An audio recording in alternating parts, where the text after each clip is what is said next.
I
first saw the light of day through the iron bars of a prison in a small town some 50 miles from Paris.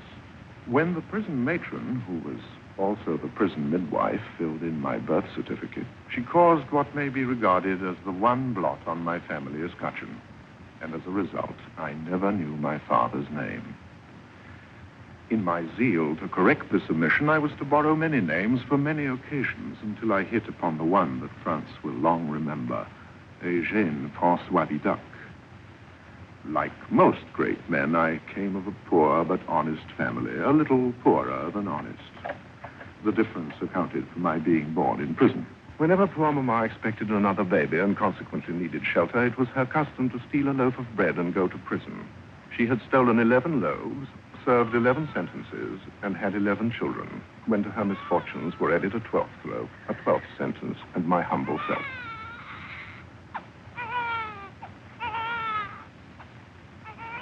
When poor Mamma went to a better world, leaving me to make the best of this one, what is more natural than that I should often return to the happy scene of my earliest childhood? And so, after many years, again I find myself among those dear familiar sights and smells, spending another birthday at home.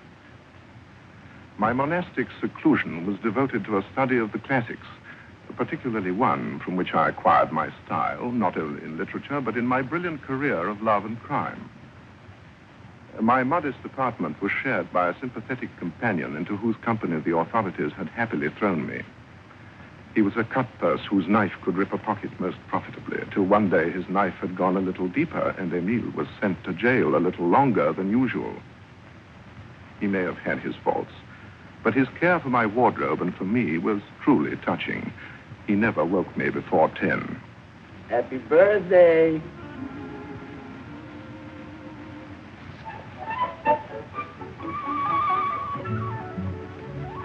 Happy birthday. Jailer's daughter. No. Oh, tell her I'm not at home. All right. My father doesn't... He's still asleep. My father doesn't know I'm here. But a sweet old lady came all the way from Paris to bring this birthday cake, and I thought That's from my Aunt Ernestine. Thank you. Thank you, Jeanette. Present from my Aunt Ernestine to you. Such a good woman. She knows how bad the fool is in jail. She ought to. She spent the best years of her life in them. Oh, no. She didn't. You're mixing my Aunt Ernestine with my Uncle Hugo. He got 15 years. Oh, yes, for lifting watches. Oh, you get everything wrong. As my cousin Pierre, he's the pickpocket of our family. How often have I told you? Now, look, my uncle Hugo, He's the burglar. Right. Right. Yeah, what a burglar. His case was in all the papers. Oh, sure. He robbed the palace of the Duc d'Orléans. And let's get on with Aunt Ernestine's cake. Oh, yes, the cake. I'm sure she lifted it from the best pastry shop in Paris. Oh, Aunt Ernestine only deals with the best shops. And you know, Uncle Hugo says it's always cheaper to steal in the most expensive places. Yeah. Oh, wait. It's your birthday. Make a wish. Made. Oh, what's that? My wish. A file. How very thoughtful of Aunt Ernestine. And it works, too. Mm-hmm. You must remember to thank her when we get to Paris.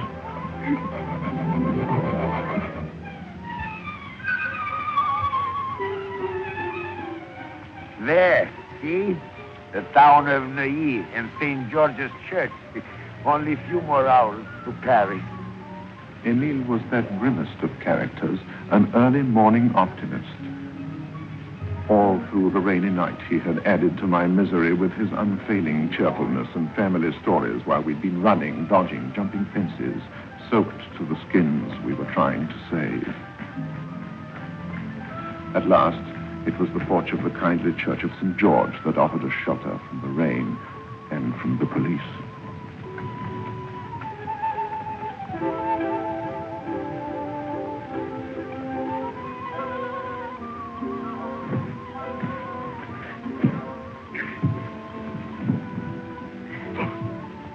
You've got 2 legs and I've got 2 legs, but together they don't add up to the 4 legs of a horse. A horse?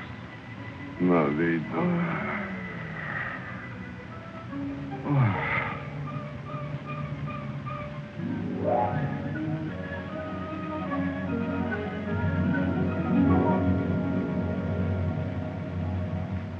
At last the rain had stopped. Timidly the sun came out and the little town awakened to its sleepy day. On the church steps the pigeons were cooing and fluttering about, but we snored on, till our dreams were disturbed by the sound of voices. Father, did you ever see such a contrast between 2 faces? Such innocence on one, such evil on the other. Monsieur, would you object to making a little money? Money? If I could only catch that soulless animal, look, what a dragon. And there, the very image of a saint.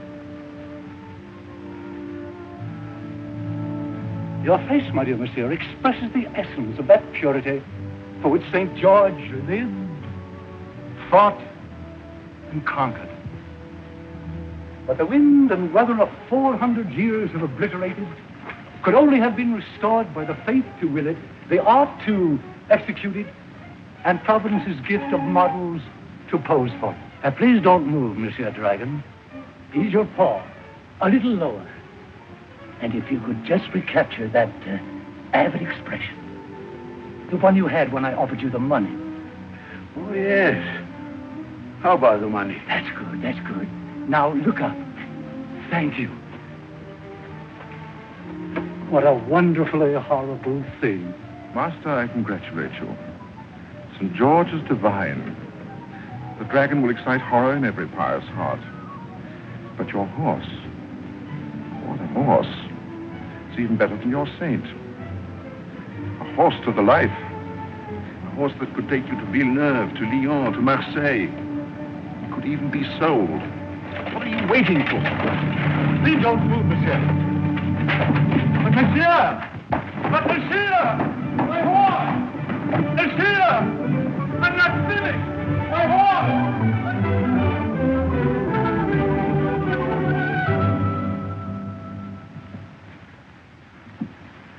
Meet my family. This is my Aunt Ernestine. Enchanted, mademoiselle. Your cake, and especially its filling, were a revelation. Revelation, Auntie. And this must be Uncle Hugo, the head of the family. Sorry that you find me in my footbath, but I caught rheumatism from being out late at night. Oh, may I suggest that you add a spoonful of mustard to the water? Huh? Mustard. My mother used to suffer from the same occupational disease, and mustard never failed her. Mustard? Uncle is stubborn. Uncle won't wear a shawl when he goes stealing. Yes. What language? Our little Louis. Only 12 years old, but such busy fingers. And this is Cousin Pierre. Honored. And this is Gabriel, the artist of our family. Honored, monsieur? Charmed. Only this morning we had a most gratifying encounter with an artist. My dear monsieur, my dear nephew, that is the family council, have debated your difficult and delicate situation and what should be done about it. That is the family, have decided you must leave Paris this very night. Leave home? Tonight? Your family is convinced that for both of you the safest place is in the army. Army? Safe? You will join General Bonaparte's glorious troops at Marseille, where they are assembling now for the campaign in, where is it? Egypt. Oh, yes, Egypt. Just think, Emile, you will be able to fulfill the dream of my life, to see the pyramids. The pyramids. How wonderful, Emile. Hand me the documents.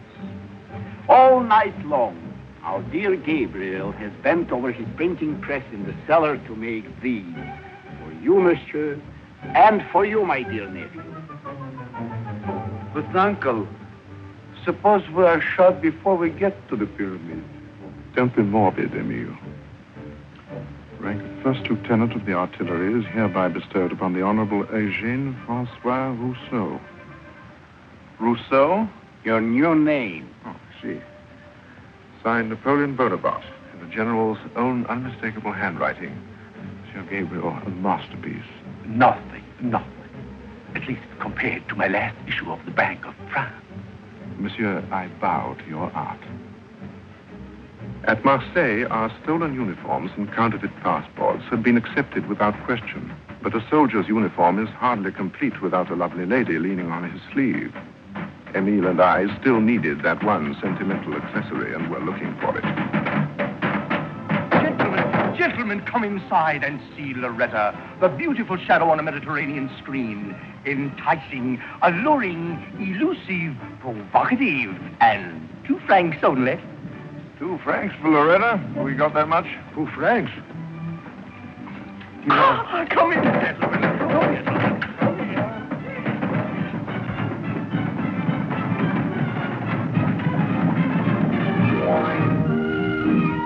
They call me sweet Loretta. Although I set your heart aflame, you'll find when you know me better, I play a calculating game. Some girls go for handsome young gendarmes, but I'm saving my charms for better than a corporal. Some girls go for slightly bigger game, but I'm saving my flame for better than a captain. I've got a flame that's too hot to handle. There's no one who can hold a candle to the dame who's the flame and the scandal of Paris. Some girls go for flowers and romance. I'm not taking a chance. My flame is for a general.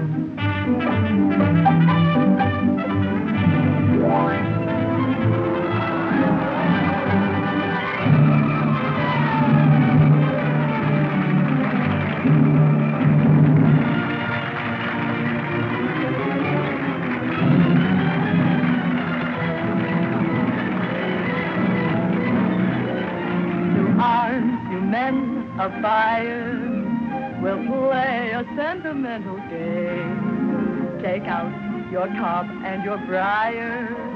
Tonight, I'll light them with my flame.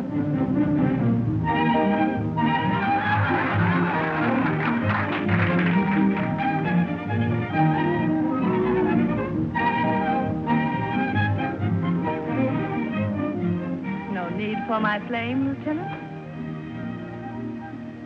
There's never been anyone who's met her who could kiss her and then forget her. There's no cure for amor much better than Loretta. Some girls go for flowers and romance. I'm not taking a chance. My fame is for a general. Oh, I like your curly hair, monsieur. You have that certain flair, monsieur. We'd make a lovely pair, monsieur, but my flame is for a general.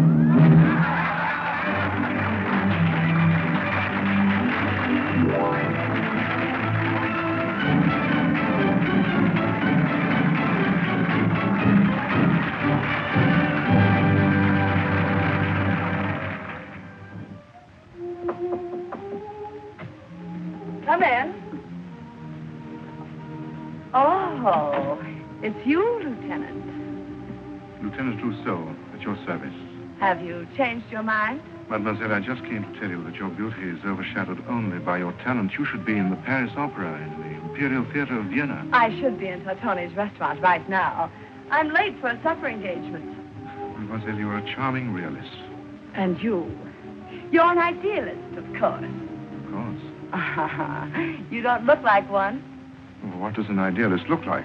Oh, very noble, innocent, very, very shy. Enough, mademoiselle. I confess that I'm not one. No more. I told you I'm expected at Tortoni's. By a captain or a colonel? Higher than that. The chief of police. Richet? Who's he trying to catch here? A shadow. Would you pass me my garter? Oh, I see. So that's the way the chief of police tries to catch a shadow. May I, mademoiselle? It appears that your Knight of the Garter has excellent taste. Beautiful rubies, aren't they? I was referring to mademoiselle's beautiful leg. Oh. May I escort you? Oh, no, I... Just to the door of Tortoni's. Then I promise to vanish. You promise? Promise. Emile, a cab.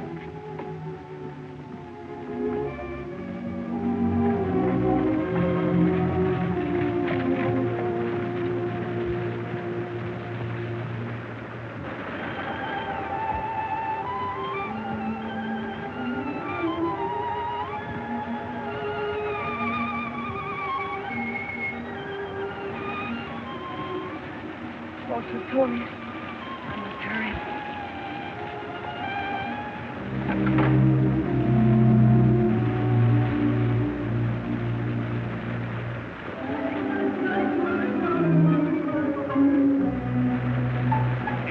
I've got it. The garter. Move on. Make for the harbor. Quick.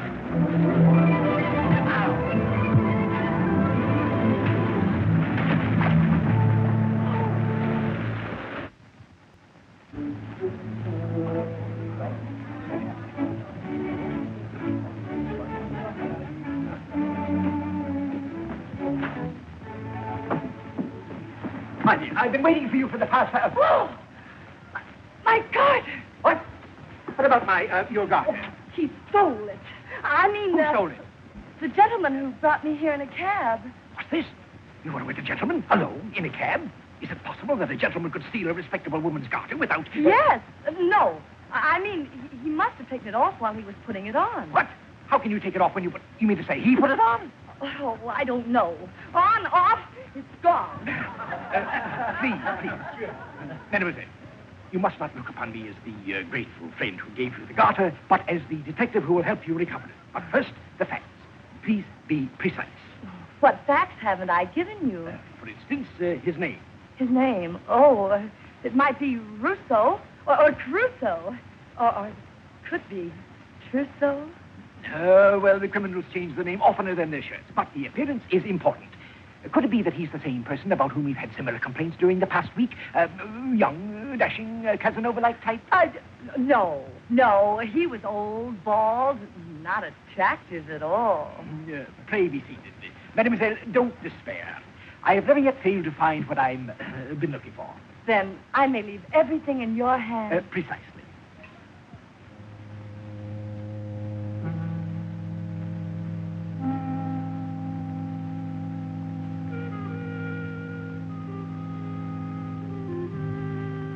After we had left the army, we decided we might risk a return to Paris.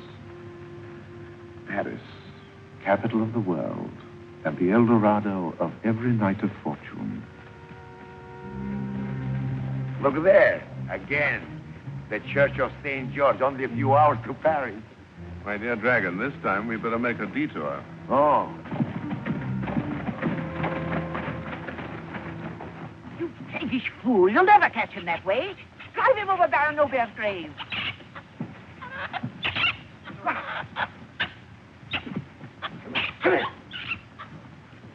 Oh, don't go around and jump it. Oh, Lord, what a monstrous coward afraid of a monkey. I hope he bites you. Look at that old Christmas tree parading around with diamonds big as tombstones. If we could only get our hands on it. It isn't done, Emile, to put such thoughts into words. Rather, let us pay our respects to those who rest in peace. Oh, a fig for your fears. Oh! Praise heaven, Satan has bitten you.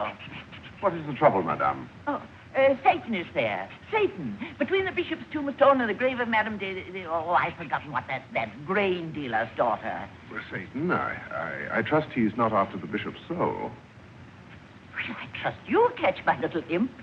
If your legs are as quick as your wit, monsieur. Madame, your lackey has legs. The gentleman can only offer his wit. What cheek?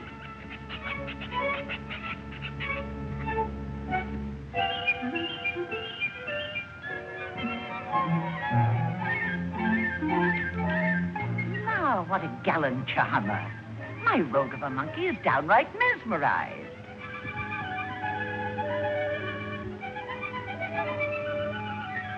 Look how his eyes follow the sparkle.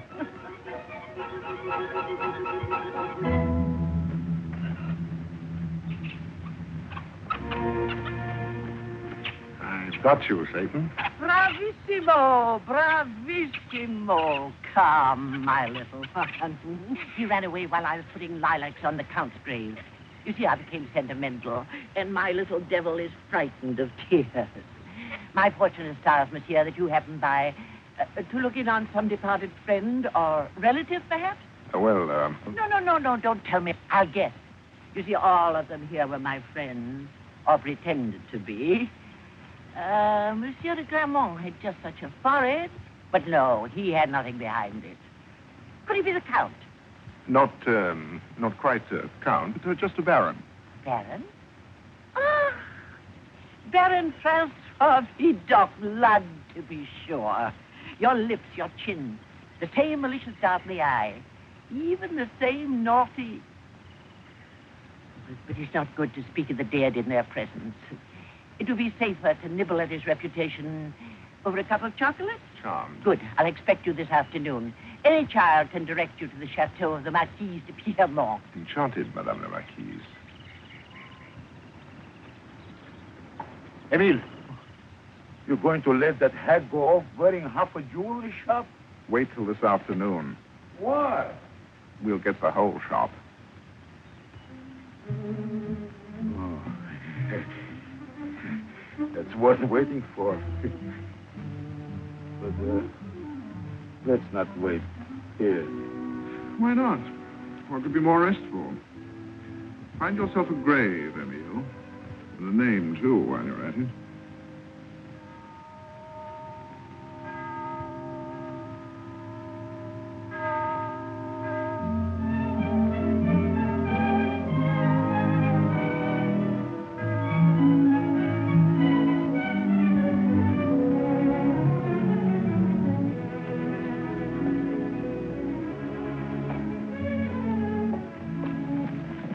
I was half down the steps before I realized you were along. I might have known you were looking at that picture again. I'm in love with him. He is handsome, much handsomer than the other saints. I admit that much. Mimi. One doesn't look at a saint because he's handsome, but because he's a saint. Then why don't you look at other saints? Here's St. Joseph, for instance. I'll tell you why not. Because he's a carpenter instead of a knight, and he's not handsome. Oh, Mimi. What have I done to deserve such a horrible little sister? Now let's go home. Home, Sis? Oh, whenever you look at that picture, you forget everything. Have you forgotten our beautiful secret little plans to go... Good morning, Father. Good morning, Father. Good morning, Mimi. Good morning, Therese. Come on.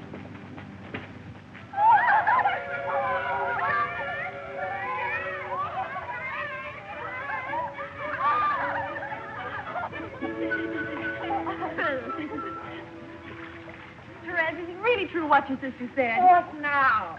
Are you really in love? Therese, tell us who he is. Yes, who is it? Mimi, you're a chatterbox. I didn't tell with whom. I wouldn't have told anything. But it just says you think too much of yourself to fall in love. Ever. Then it is true. Perhaps. Who is the man? There is no man. Oh, how can you be in love with nobody? Why not? Love existed long before we did. Oh, you're just trying to be mysterious. I still say she thinks no man on earth is good enough for her. That's why you're always running off to church. You want to become a bride of heaven. Yes. Sometimes I think I'd like to be a nun. A nun? Oh, I wouldn't want to hide my shoulders under a cowl. I must go home now. I want to win again. Therese, Elaine, will you help me lace my bodice? Come out, it's time to dress. Therese, Mimi, aren't you ever coming? Oh, Meg!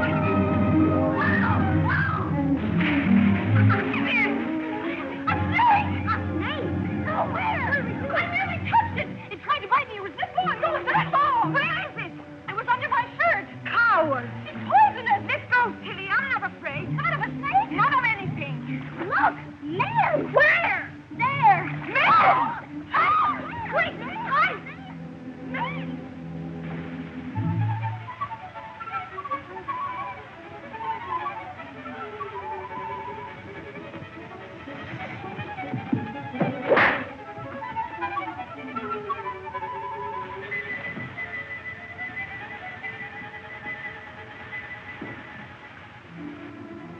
He killed the monster.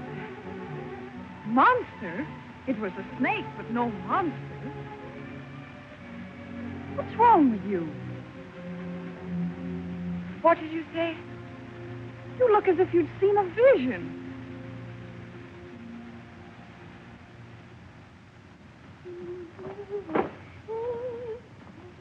But when he raised his arm to strike, it was the same gesture, same face. You're beginning to see him everywhere. One thing more. Monsieur Vidocq will stay overnight. Have his bags brought in and his man unpack them. That'll be all. Very well, madame. Heavens, we're late for the chocolate. Grandmama will be furious. Where's Grandmama? With the guest, mademoiselle. A gift? I wonder who it is. Therese. What is it? He's in there with Grandmama. St. George. St. George. Oh, I'm beginning to see him, too. Therese, peeping through keyholes? At your age? Oh, I'm so happy to see you. So happy. It's only a week that you haven't seen me, and yet I'd no idea Papa's little girl loved Papa so much. Better change now, children. Change for dinner. Papa's hungry. Is your grandmother in there?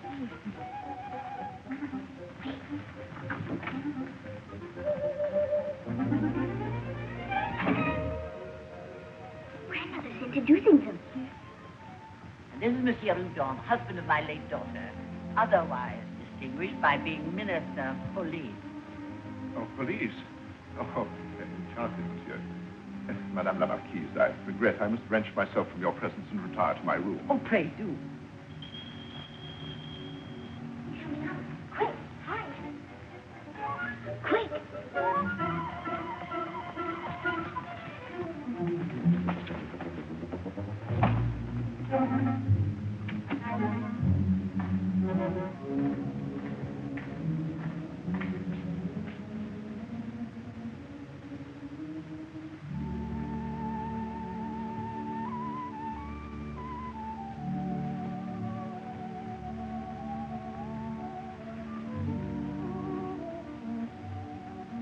your fan, mademoiselle.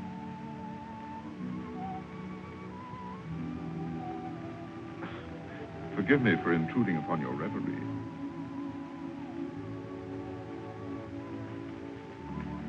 No, there you are. Show me to my room, please.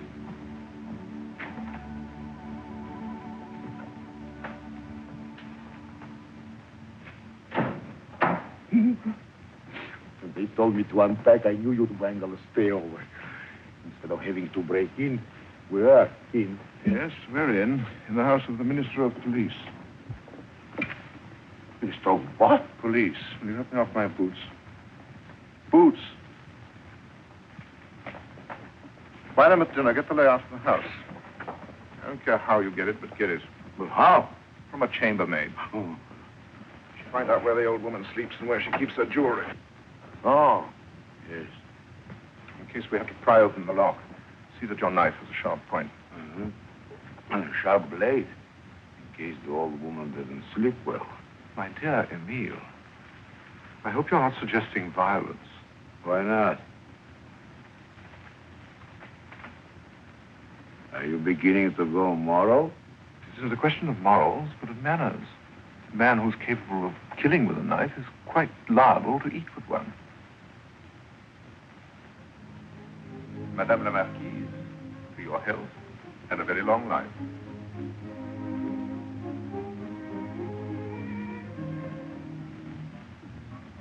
Lad, the girls are late again. Madame, the young ladies asked to be excused. They have a headache, both of them. Both of them? Your Excellency. Huh? Huh? No. Show him in. It's Richet, my chief of police.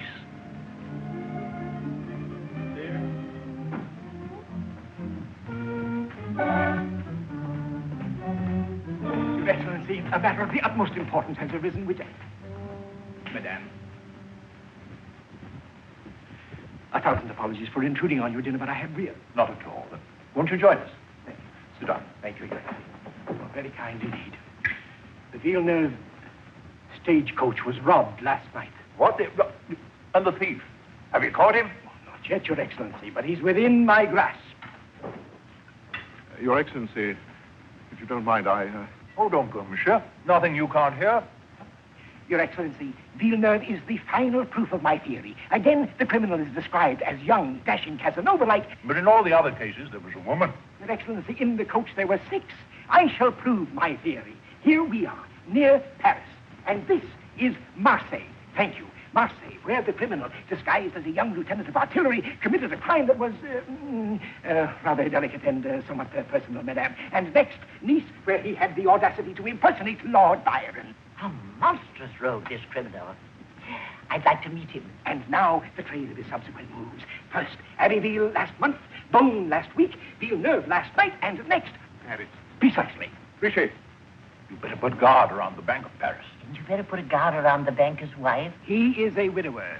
How unfortunate. I've planted my men on all roads to Paris. The criminal will be walking into my webs. Now, I hope he walks into my parlor before he walks into your web. At the moment, madame, you can hardly walk into one without walking into the other. And I assure you, madame, that's the very last thing he'd do. I disagree with you, monsieur. In crime, as in love, there are only those who do and those who don't dare. Well, I don't suppose there's much doing around here after dark. That is, for a neat little trick like you. Not for the old Marquise want to see lights out by 10. 10? Do we have to shut up by 10 too? Oh, no. Marquise is over on that side. That side? Uh-huh. And the guest room is Yes, on... I know guest room on that side. Uh-huh. Well, my knife is getting a little dull. Got a sharpener? Sharpener? There.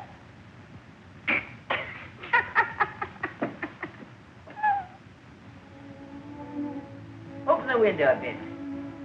Fresh air back to the helm, but stifling hot tonight. Ah, how that Monsieur Vidocq reminds me of his great-uncle. A pox on you, Signe. I will not have your devilish fingers mixing my jewels. Here's the key. Put them away.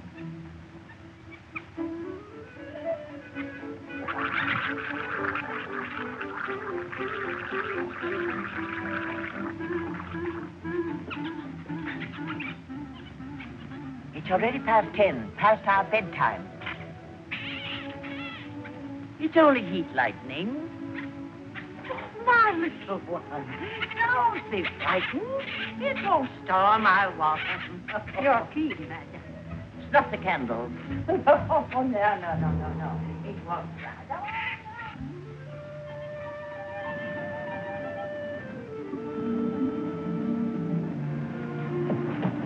If it doesn't storm tonight, it'll certainly storm in the morning if Grandmama finds we haven't been in bed. Mimi, you insisted on coming. Have you forgotten how important it is? We must make sure. Oh, Therese. Suppose someone sees us. Oh, Therese, come. We weren't mistaken. The same face.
Who's there?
The door's wide open. We left it closed. Must be one of the maids.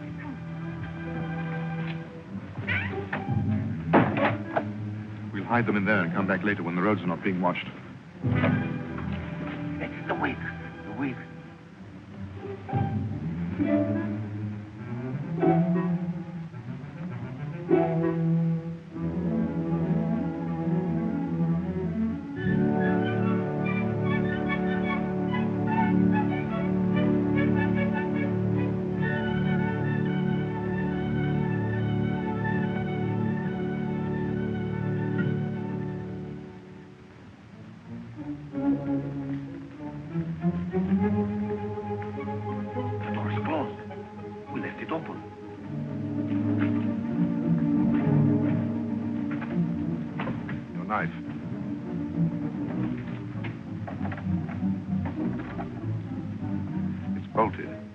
One of the maids. We're locked out. You wait here, I'll let you in.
One of my choicest roses.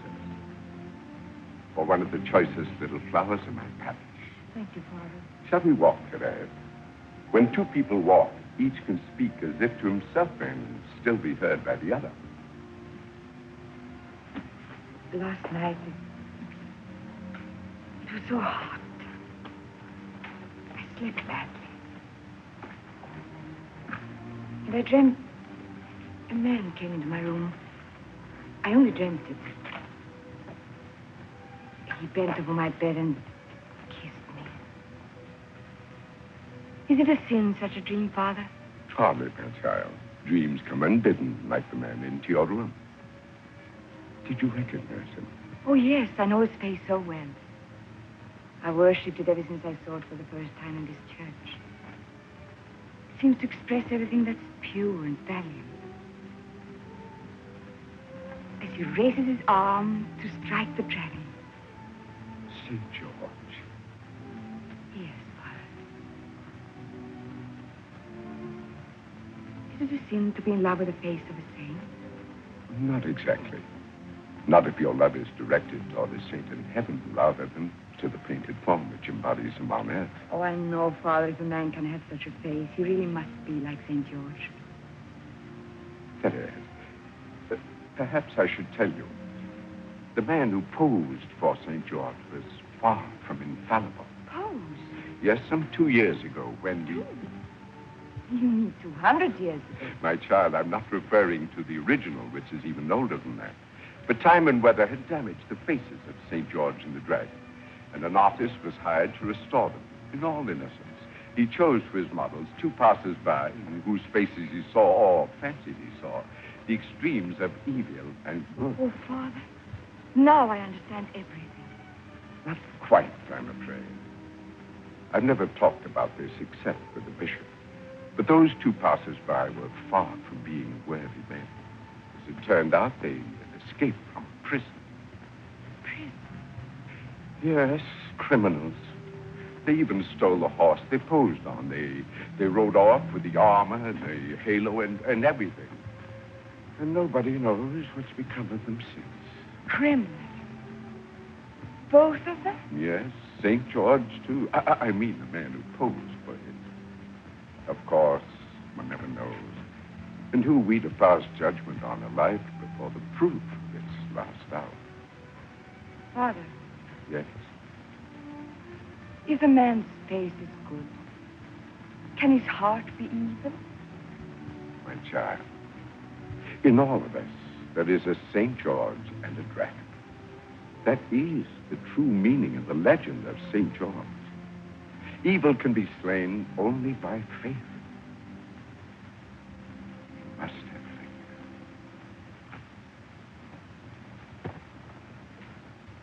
faith. Wonderful. What an uproar. You are missing the best part. The big Richet searching the house, sticking his snoot everywhere. And everybody weeping and quarreling and carrying on. I never enjoyed anything so much. I just can't bear it. My dear Emile, we always have enough strength to bear the misfortunes of others. You know, you and Uncle Hugo never pulled off a job with the whole police force in the house. Huh? Come in. Monsieur. This terrible robbery, no doubt you've heard. Yes. Well, Richet, my chief of police, insists on searching all the rooms. I hope you don't mind. Oh, it is your house, monsieur. Thank you. Richet.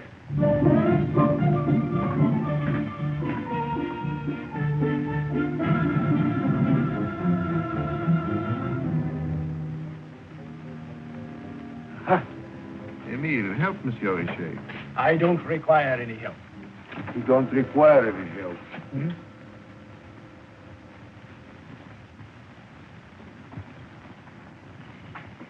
Oh, Therese, where have you been all morning?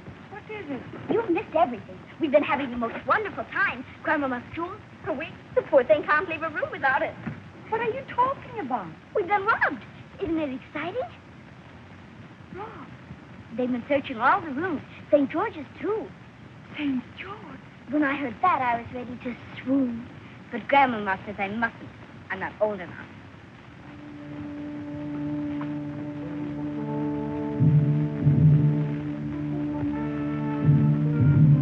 Monsieur Richet, did you catch the robber? Mademoiselle, I'm no longer in an official position to answer any questions concerning the case. Your father has seen fit to discharge. Discharge? Where did I leave my umbrella? Forgive me for being so upset. I thought I'd left it in the hall here somewhere. Yes, discharged. Whatever will my wife say to that? She's a young, beautiful woman, and I'm not a rich man. Your father has done me a grave injustice. Of course, I know His Excellency needed a scapegoat, and since I didn't recover the jewels, But there's one thing I know. Robbery was committed from inside. What? The thief is in the house. Monsieur Richet, I found it. I found it. Oh, my umbrella. Thank you. Thank you. At least I found that. You found it. My wife gave it to me for our second anniversary. She's so young, so beautiful. I think I told you that before. Mademoiselle, I assure you the day will come when your father will agree with me that I had... Bad luck. Huh? Oh, yes. That's right. Never open an umbrella before you go out. Now, don't forget that. What was I saying? That the thief is in the house. Yes, precisely. Mademoiselle,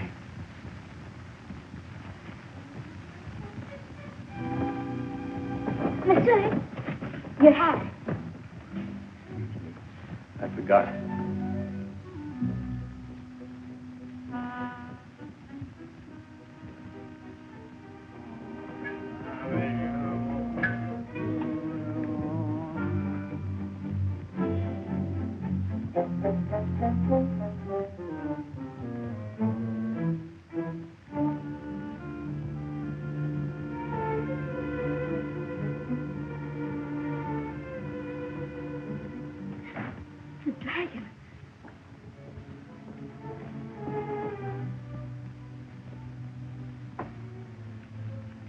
Your flower.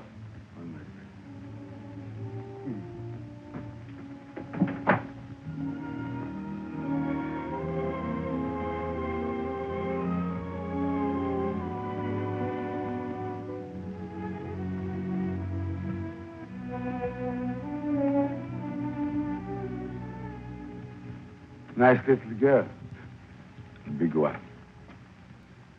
Third time. What? Third time. But I've seen her and she hasn't said a word. Remarkable for one of her sex. I'm afraid a fourth time and I'm liable to fall in love with her. Fall in love? Lay off. That's how they colored my cousin Pierre. Oh, sure. He went out for one night and didn't get home for 15 years. Don't worry, I'm well aware. Often crime making compatible bedfellows. The most perfect criminal can be traced in court if he leaves his heart behind him as a clue. Sure. Only the heartless succeed in crime, as in love. I can hardly wait to get back to Paris.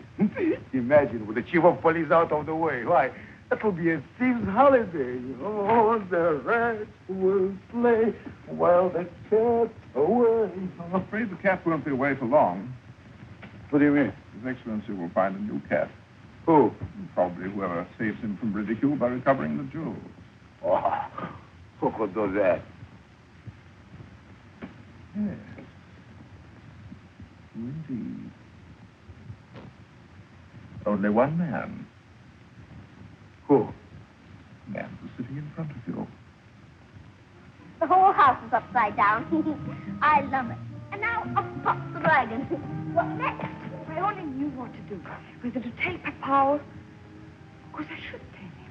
That Monsieur Vidocq at St. George? Papa won't even listen. He's interested only in getting back his jewels. Yes. And that would take a miracle.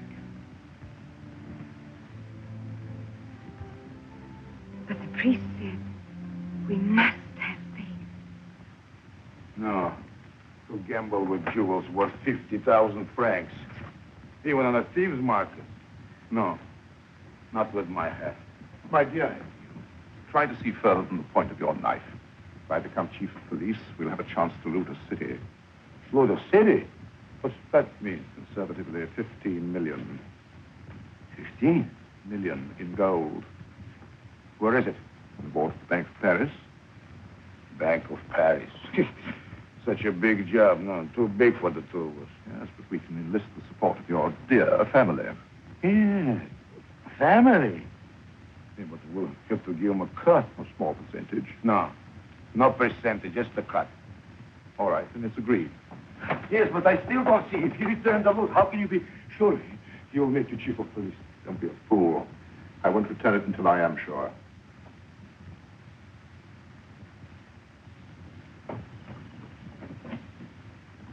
Monsieur, it is a pleasure. Pity it's all been so dreadful. The pleasure was entirely mine. Emile, saddle our horses. I trust your excellency will soon recover the jewels. If it were only the jewels, but the dignity of my office. Tomorrow I shall be the laughing stock of the whole country. Your excellency has already gone a long way towards solving the case by dismissing Monsieur Richet and his theories. What? Oh, yes. In emergencies I can be absolutely ruthless. But how to find a successor in this emergency? It shouldn't be difficult to better Monsieur Richet. Even I can tell you where he made his blunder. You can? The robbery wasn't committed from inside your house, but from the outside. Outside?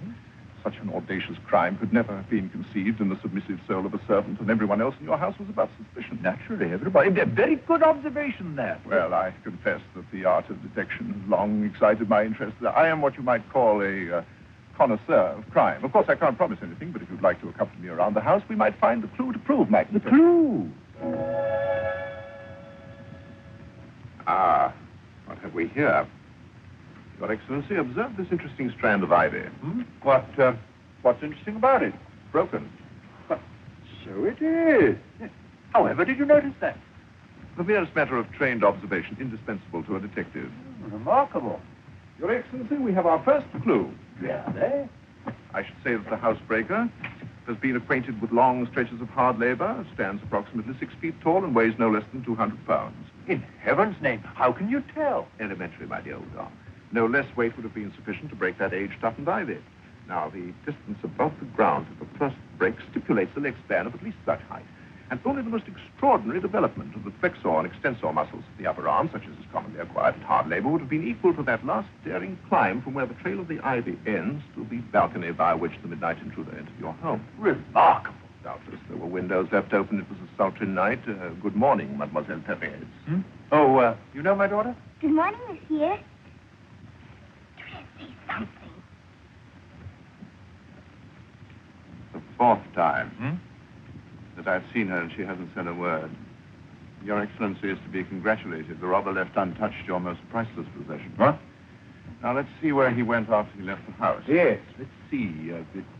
Down the garden path and out at the gate. Not so hasty. He wouldn't have chosen the path. Why not? This loose gravel, a man of his weight would have sounded like a cavalry charge. Yes, it's very true. It's rather to say that he made his soundless exit across the lawn, through those bushes. You really think so? I have a shrewd suspicion.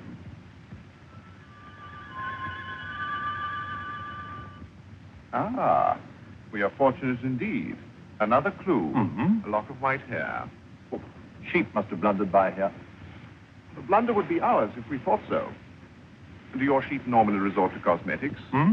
These hairs have been powdered and perfumed. I should say that they belong to the wig of, my mother-in-law. Precisely. Monsieur Vidocq, you're a genius. Thank you. I shouldn't be surprised if the jewels are hidden not far from this spot. Here? It stands to reason that since the police are covering all the roads, the criminal plans to return for his loot after the hue and cry have died down. And now, Your Excellency, I must be on my way to Paris. Oh, no, please, not yet. I trust that my clues will be sufficient for your future chief of police to solve the case. Good day. Wait. I'm not going to deliver myself to the hands of another Richet. No more theories for me. I need a man who can give me results. A practical man like you. Your Excellency, I hope you're not thinking of making me your chief of police. Why not? Oh, well. My dear boy, you should devote your talents to the good of society. Odd. Why odd? Very odd. Please, Your Excellency, observe these lilies. Phenomenal. They enjoy alike the same sun and water, and all of them thrive except one, which is strangely wilted, as if its roots had recently been disturbed. Ah, yes. Just as I thought. In the annals of crime, I predict this will be called the case of the wilted lily, for unless I'm mistaken, this lily is at the bottom of it all. Or rather, I should say, your jewels are at the bottom of the lily. I'll swear they're all here.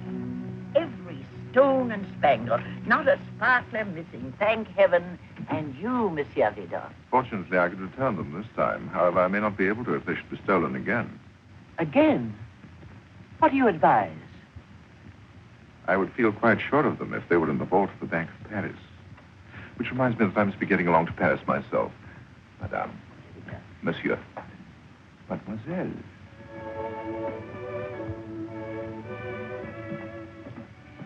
Therese, have you heard?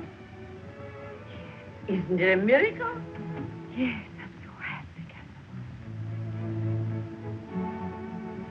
I'm so happy. That was sound advice, Mother, about putting your jewels in the bank. Yes, I dare say. After all, there are few occasions left for an old woman to parade around in her sparklers. Oh, Grandmama. Lud, I hope you knew how to thank this Monsieur Vidocq. My dear Mother, I made him my chief of police. Brilliant. There's the man for you. And maybe there is also the man for you, huh?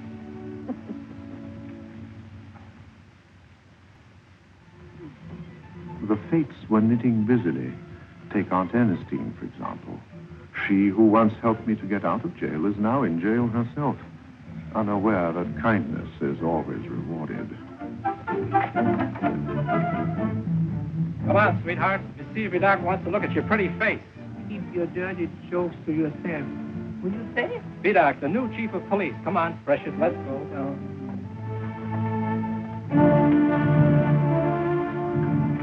That's Vernet, female.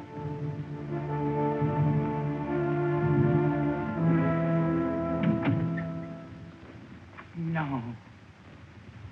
I can't believe it. Believe it, and be seated, mademoiselle. You, chief of police? I can't believe it. Thanks to you, I once managed to escape from prison. Now I am in the fortunate position of being able to return your former kindness. You are free. Free? I still can't believe it. Furthermore, I have a job for you. Job?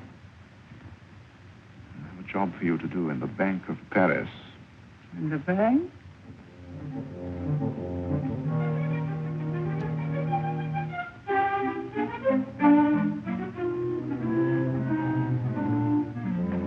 Monsieur? Take my card to the manager.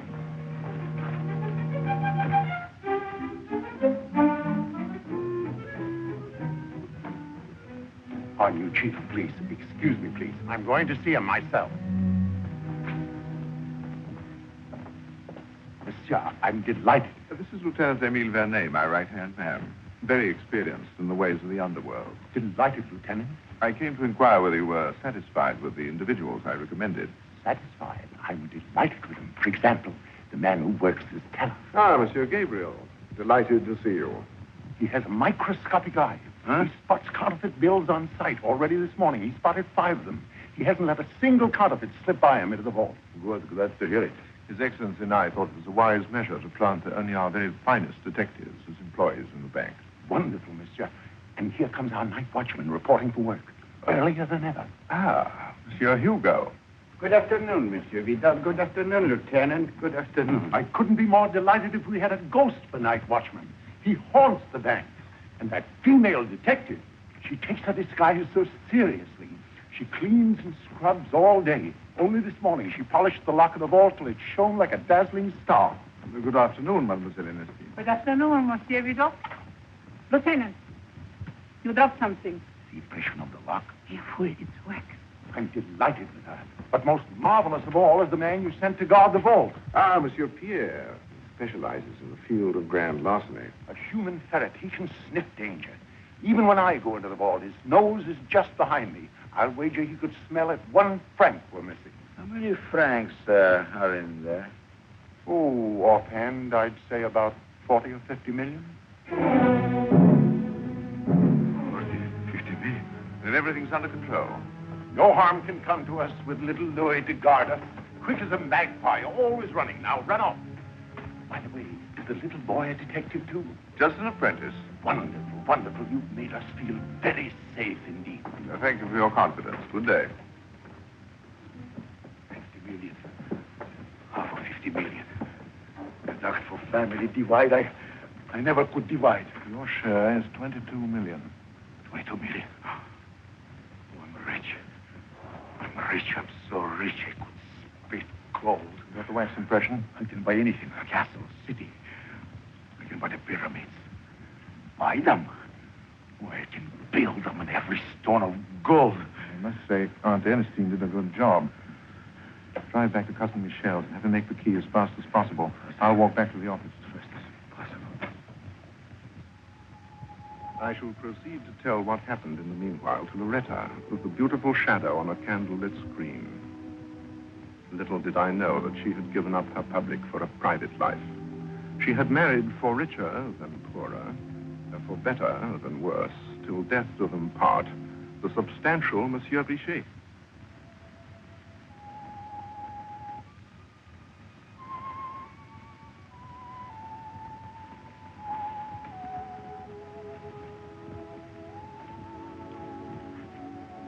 Loretta. Loretta, my love. What is it?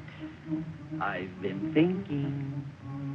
Don't you know about what? I know about that garter. Again. The case of the garter.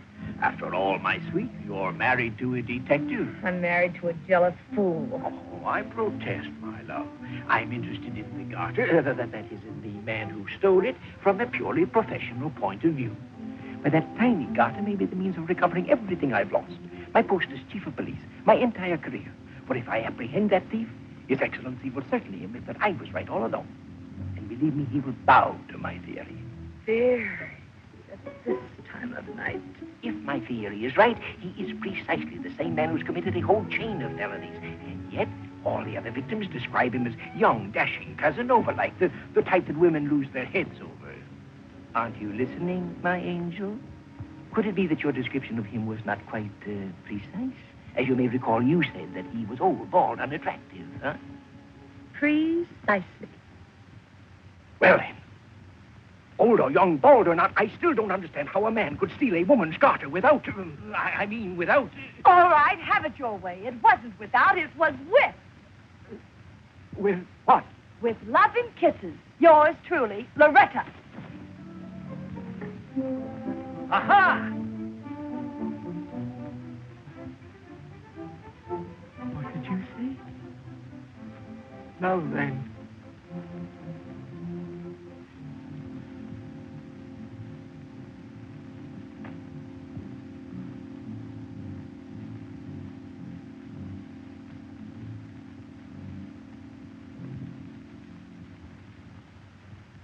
And I, little was I aware how soon the shadow of my past was to fall across my way. It was the next morning in front of a little hat shop. Oh, my hat! Stop him! Stop him! My new hat!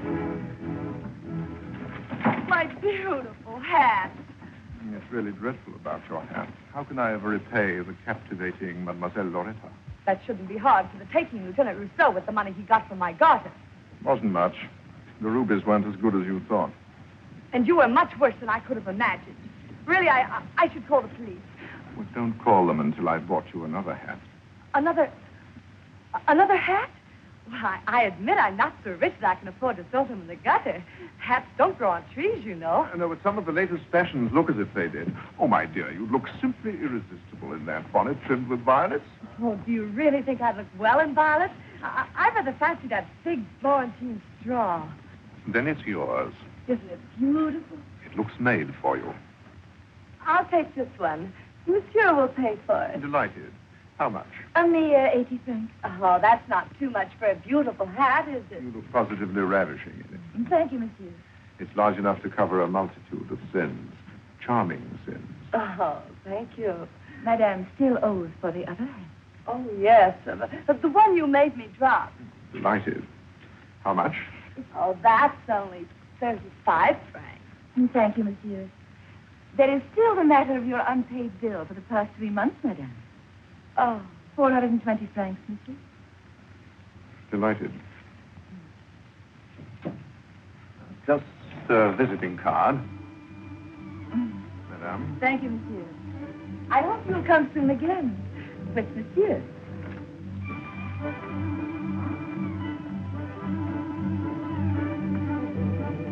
May I see you to a cab? You may see me home in it. Cab? I must say you commit your crimes a la mode.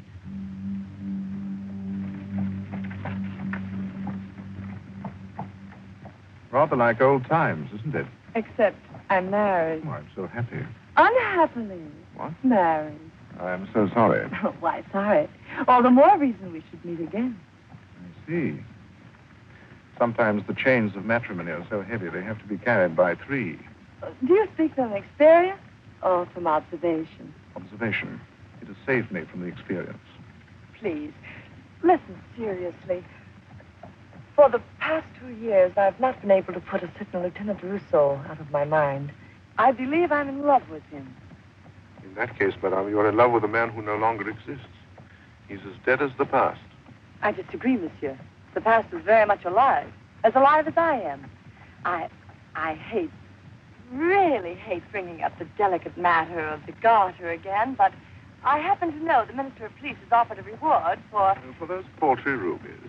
Oh, no. No, nothing so trifling. For the man who has committed a whole chain of similar crimes during the last 2 years. Are you planning to collect the reward? Oh, let's not talk about money. Friendship I need, Lieutenant. Oh, I almost forgot. The lieutenant is dead. Just to be sure we don't lose track of each other again, I'd better know your name. Your present one. I've had so many names, I'm afraid I don't remember the most recent one. Perhaps you'll refresh your memory by consulting the visiting card in your wallet.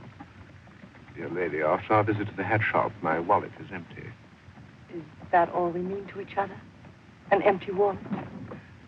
Oh, home already. Well, goodbye. Such a cold goodbye for an old flame. The last time we parted, you weren't so easily satisfied.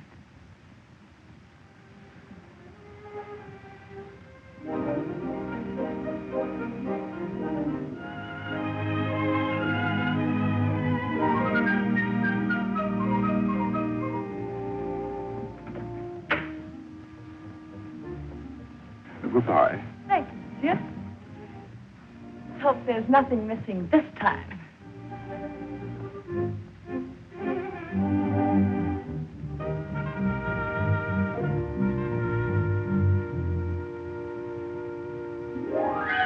Eugène François Vidocq.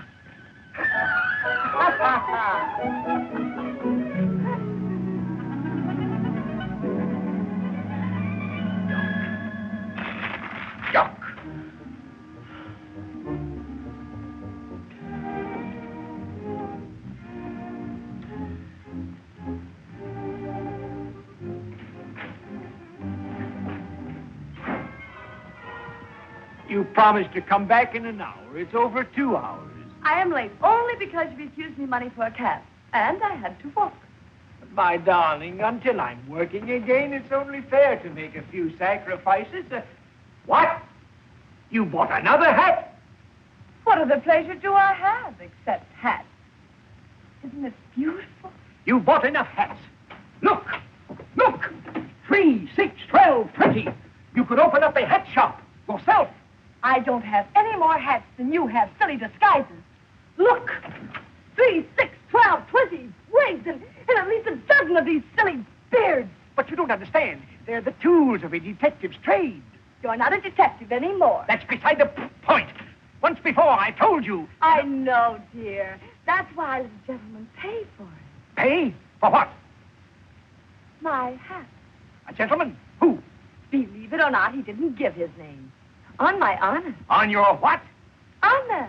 Once before you went off with a strange man who didn't give his name. It's not the same man. Aha! You deny it. That is true. He's here in Paris. You're seeing him. Again, he steals your garter. You take his hat. The whole thing is perfectly obvious. How can a woman stoop so low? Oh! You beg a horse! My beautiful Florentine straw! Let go! You Cleopatra! You Messalina! Oh, the second hat today! Oh, this is too much! I'll catch this criminal who steals garters and wives. Even though I have been discharged, I'll prove I can still be more useful than this Monsieur Vidocq. Vidocq? Yes, the chief of police, my successor. Your successor?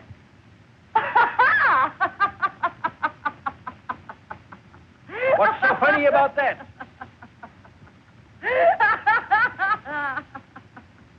Your successor.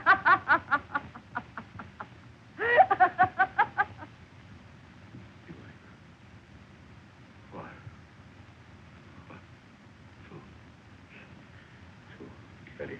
1, 2, make 10. Oh, Joe. What are you doing in the office at this late hour? I'm figuring. Still building your pyramid? Look, I found a way to keep from dividing me with my family. Here, first we cut out Aunt Ernestine. She ain't entitled to a penny, while last week we saved her from jail. That's enough. You should be grateful. Next, cut down Uncle Hugo, too. Are you counting on your paper or on your knife to cut his percentage? What does it matter? In business. Nothing matters now except to move quickly, or your pyramid will go up in smoke. Do you remember the lady of the garter? Signe? She in Paris? Yes, our past is catching up with us. We'll have to crack the vault tomorrow, no later. Yes, tomorrow. Everything is ready. And the key? Made. Then pass the word to your family. Tomorrow night, none of us will sleep, so you better sleep now. Good night. And golden dreams.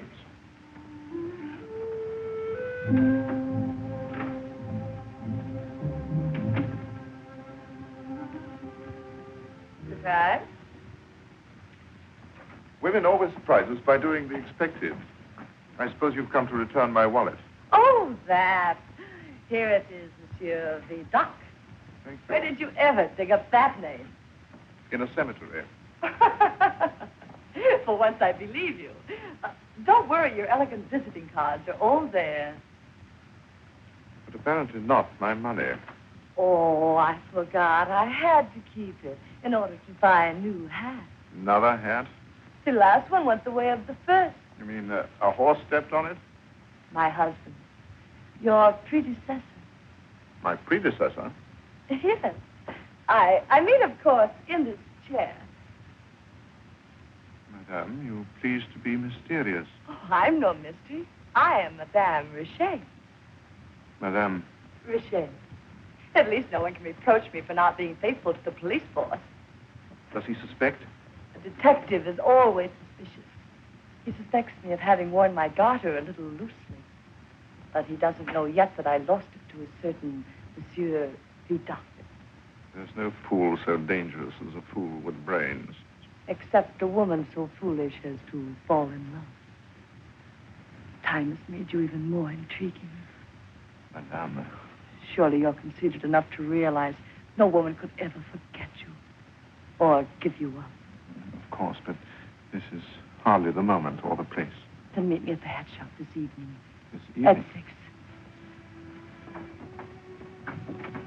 Au revoir, monsieur.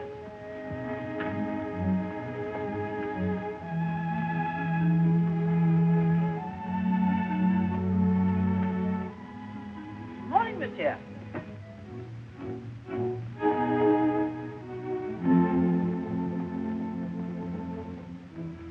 Madame la Marquise, this is an unexpected pleasure. We're just on our way to see my son-in-law, Monsieur Houdon, and thought we'd freshen our acquaintance by smiling in at you. Therese, Minnie, you know Monsieur Vidocq? Yes, we do.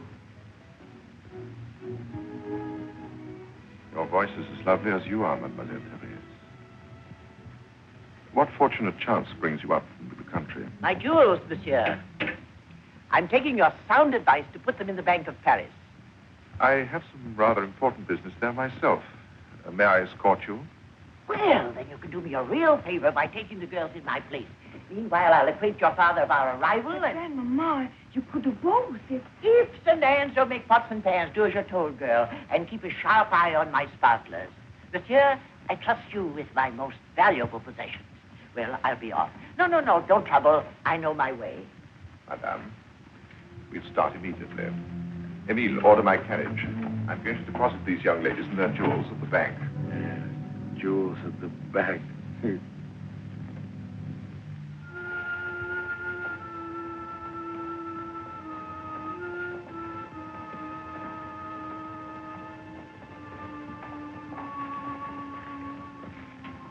Chief pulled a smart trick. Now when we crack the vault, we'll get all the gold and a heap of jewels. For good measure, everything's ready. I've got enough wine barrels to roll out 100 million francs. 10 o'clock tonight. May I? If you don't mind, I'd like to take this to the vault myself. As you wish, mademoiselle. Please, this way. Thanks to Monsieur Vidocq, the Bank of Paris is the safest place in the world. And now, if you'll permit, we'll put your strong box under lock and key. Therese, hurry.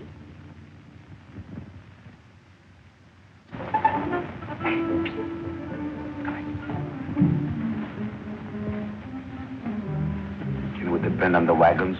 My dear nephew, you know the driver is my sweetheart. 10 o'clock tonight.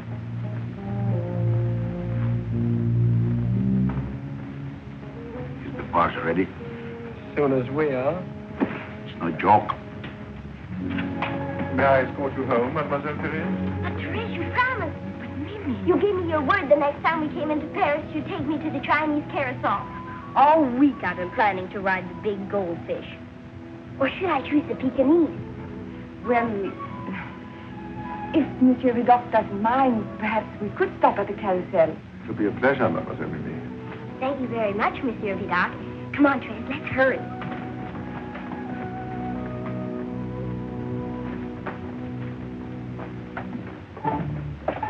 You got the key? I won't need you anymore until 10 tonight. What time do we meet? 10.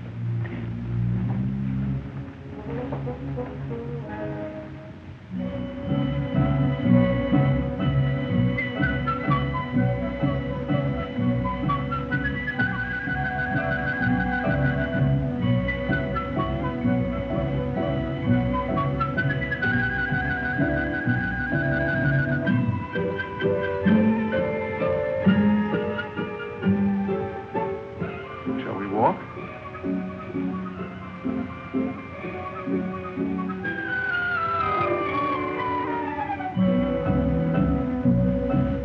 I haven't told your father yet, but tomorrow I shall be saying goodbye to Paris.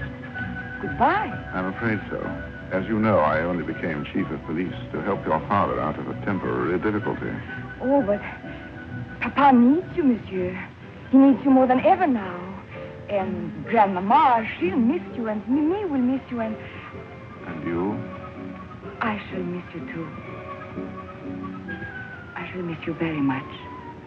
You're very generous, mademoiselle. But I shall have to appear ungrateful. There are important matters that will take me away from France. Is the dragon going with you? Dragon? Yes. Oh, you're lieutenant. Oh, Emile, yes. But He is? why do you call him the dragon? Because every time I see his evil face, I think of the painting in our little church. The painting of St. George and the dragon. What are you talking about? Let's not pretend. I know everything. How you rode off with the armor of St. George and the lance and even the halo. Merciful heavens. However did you learn that? I guessed it from what the priest told me. But don't worry. Your secret is safe with me. I didn't even tell Papa when you borrowed Grandmama's jewels. Borrowed? So you know that, too? Yes. But the one thing I really want to know, monsieur, I don't know. Well, perhaps I can help you. Oh, if you only would. You see, some nights ago, I dreamt a man came into my room and kissed me. naturally. I trust it was a pleasant dream. Very pleasant, but Well, what more do you want to know? if it was just a dream Or? or you. Ah, now I understand your problem. Well, let's examine the facts. I take it that the intruder was too expert to leave any clues. None. Except for the kiss, of course. Oh, yes, of course. You should be able to tell from another kiss whether I am the man of your dreams.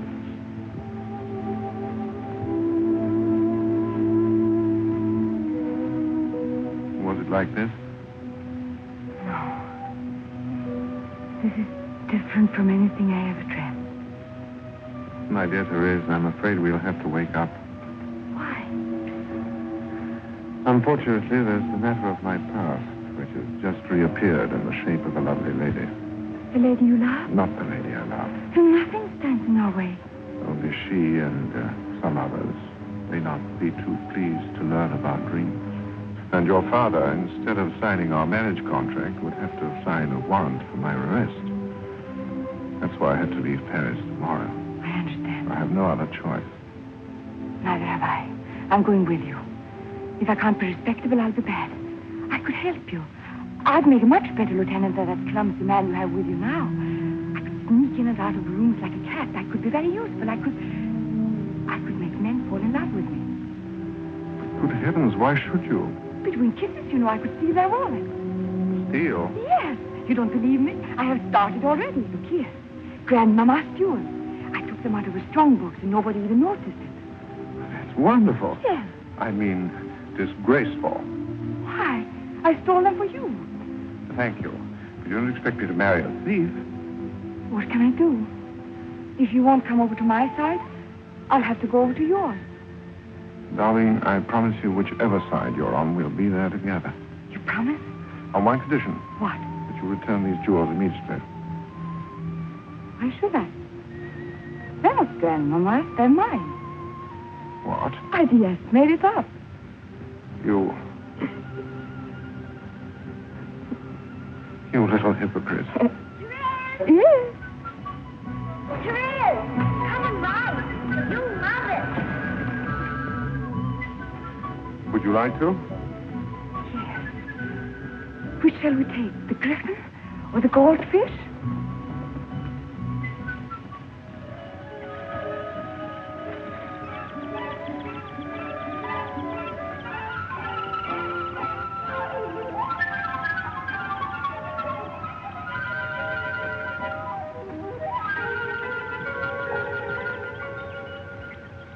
Are these the biggest you have? And the most expensive, madame. But I don't suppose there's any need to discuss the price until your gentleman acquaintance arrives. No. Oh, show me some others. Yes, madame, till he comes. Ah, madame, how do you like this one? Isn't it a stunning hat? Oh, even your husband will adore it. Ah, my husband, he's so suspicious. So jealous. Oh, what does that matter? If monsieur likes that.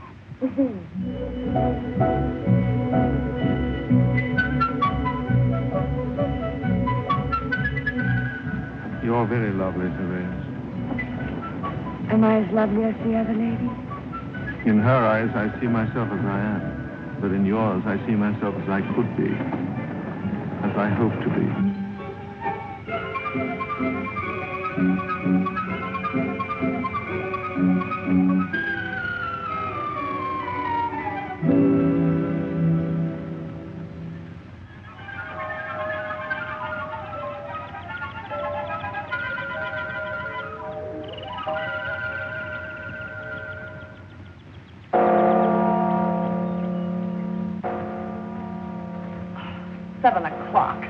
I shall make monsieur pay for being so late. Ah, madame, it's worth your waiting. Just come upstairs and I'll show you what I mean. Ah, don't worry. Your gentleman acquaintance will see the lights and find the door unlatched. You'll see it's modeled on a top hat worn by Beau Brummel till a certain countess appeared in it to prove to the world that Monsieur Brummel was Virgo.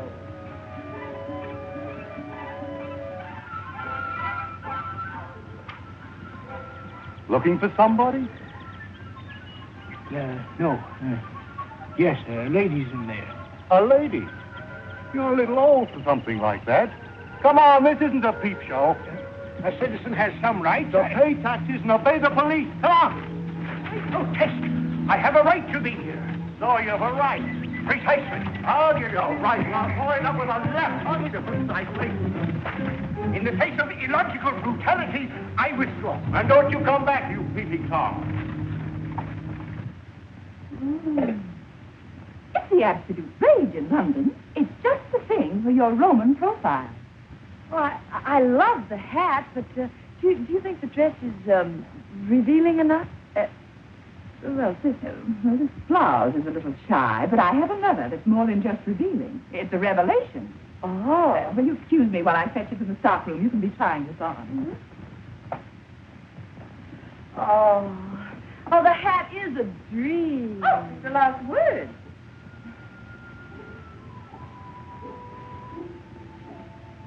Looking back on the phantasmagoria of my life, I've often wondered what would have happened had I been in time for my appointment with the past.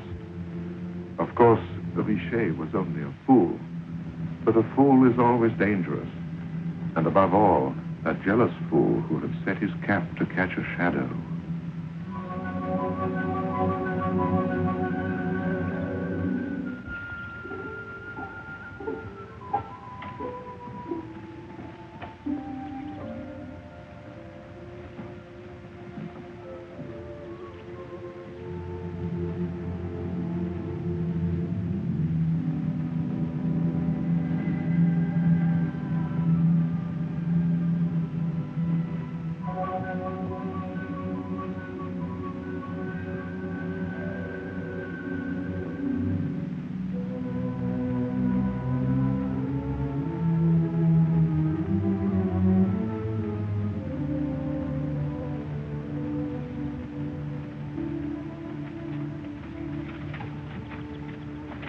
Is that you, sweetie? You're late. I'm afraid I'll have to run, or else my husband will be asking questions. Who are you? It's me. Me, your husband. You? What do you mean, trying to frighten me with one of your silly disguises? Is the great detective trying to be funny, or have you really taken up peddling? Not a bad idea. Perhaps you'd like me to accompany you on the streets with a heart doing, "Throw me a penny, I am sick, and my husband's a lunatic." So, you're expecting your sweetie. And who is he? That scoundrel of a Casanova. That same criminal who stole your garter and now is stealing you from me. But I won't tolerate it. I won't. Quiet. Darling, you're not frightening me, but you are frightening those poor little birds. And now, excuse me, I'm tired of you. Loretta, you can't do this to me. I love you.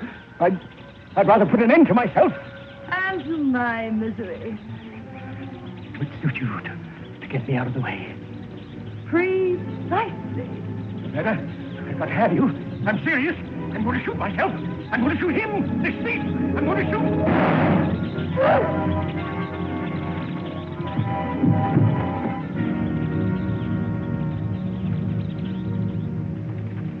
Loretta! Loretta! Loretta!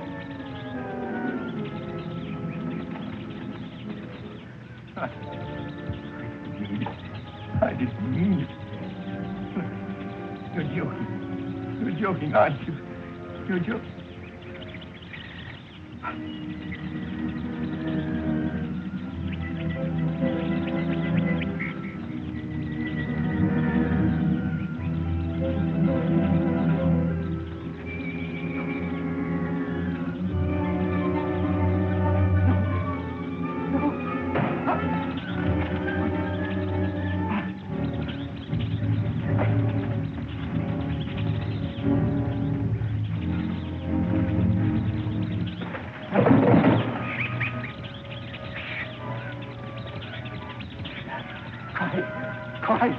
Quiet. Stop.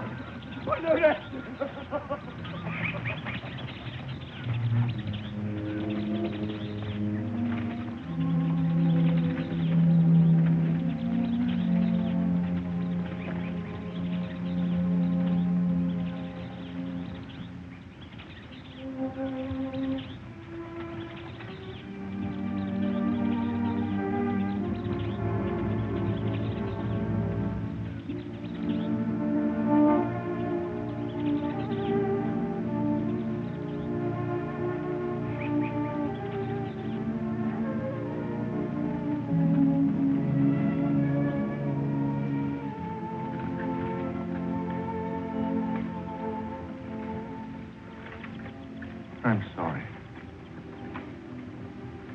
I didn't mean to. I loved her.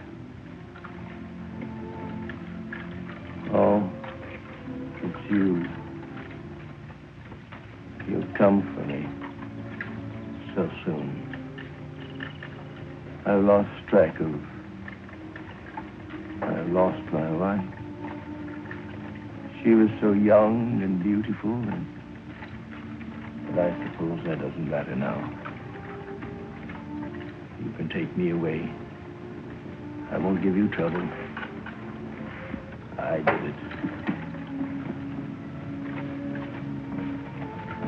Promise me one thing.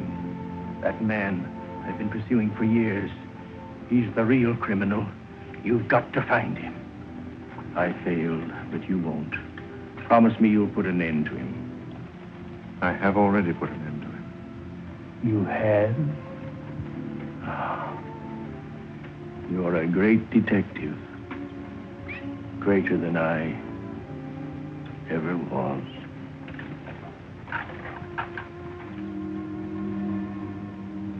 There was one more appointment that I had to keep this night. At the Bank of Paris, where Emile and his family were waiting for me.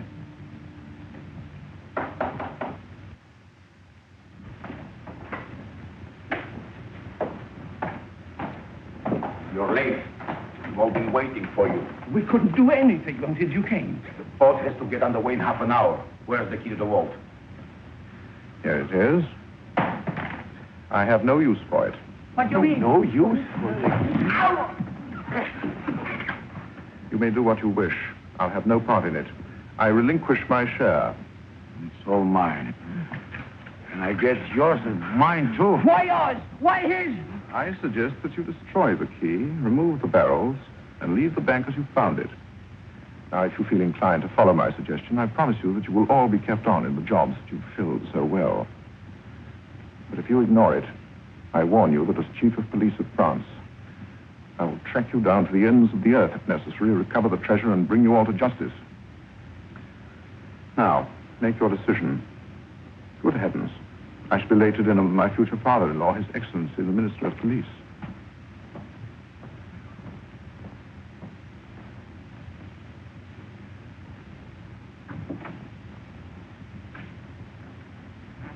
Did you hear what he said about his father-in-law? Being His Excellency, the Minister of Police. What can we do?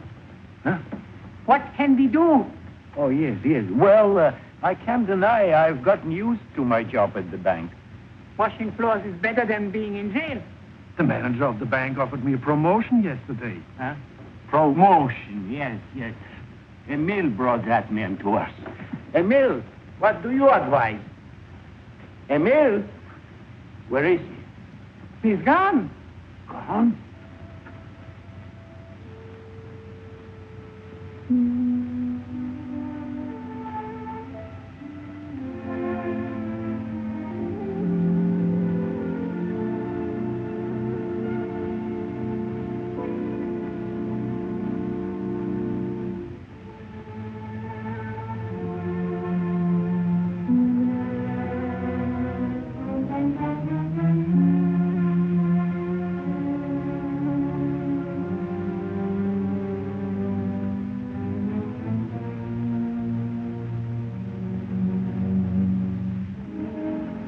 What is it?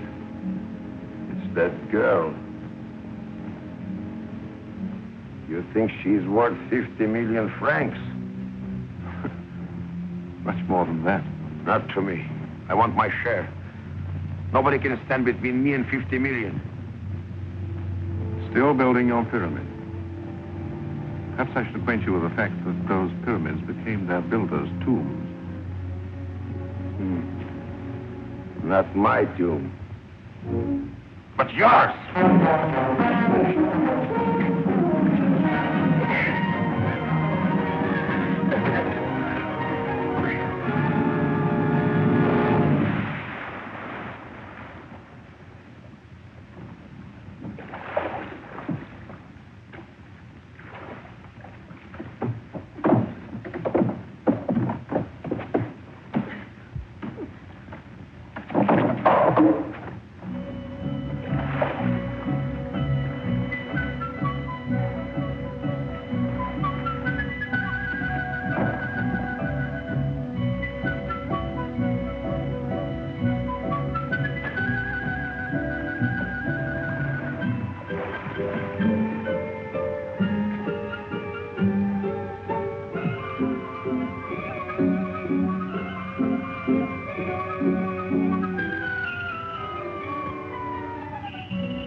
And thus I killed what was left of the dragon in me. The rest of my life belongs to history. As the world knows, I confessed my scandalous career to His Excellency, who, for the love of his daughter, forgave and pardoned me. On one condition, my dear boy, that you recompense the many ladies whose treasures you have pilfered and, where possible, give back what you have taken. But with pleasure, Your Excellency. Call me Papa, dear boy. Papa. Oh, thank you, Papa. And I also asked the forgiveness of Madame la Marquise, which was generously conceded. Oh, lad, all men are criminals in the light of reason. One steals our hearts, the other our jewels. Fortunately, my dear boy, you were as skillful at one as at the other. But in future, I hope you will behave, Satan. What did I say? Behave, Satan. Exactly. I even confessed to little Mimi, who took it very lightly. I knew it from the very beginning. Knew what? That no man is a saint.